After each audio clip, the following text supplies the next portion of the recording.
TRS उम्मीदवार के कविता को मुत्तफिका तौर पर मुत्तहिदा निजामाबाद मजालिस मकामी कोटे के तहत एमएलसी मुंतखब कर लिया गया। इलेक्शन हुक्काम ने इस ओहदे के लिए आजाद उम्मीदवार श्रीनिवास की नामजदगी को मुस्तरद कर दिया। ओहदेदारों ने वाज़ेह किया कि श्रीनिवास के हलफनामे में गलतियां थी, जिसके नतीजे में तकनीकी नकाइस की बुनियाद पर उसको मुस्तरद कर दिया गया। के कविता के मुत्तफिका इंतखाब का सरकारी तौर पर ऐलान होना बाकी है।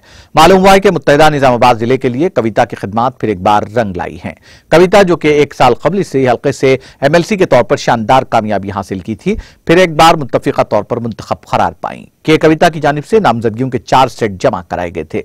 गुज़िश्ता ज़िमनी इंतखाबात के तजर्बे को देखते हुए बीजेपी और कांग्रेस इंतखाबात से दूर रहे। दोनों जमातों ने उम्मीदवार की तलाशी की, लेकिन आखिरी दम तक कोई मुकाबला करने के लिए सामने नहीं आया। आजाद उम्मीदवार श्रीनिवास ने अपना पर्चे नामजदगी दाखिल किया, लेकिन इसे मुस्तरद कर दिया गया।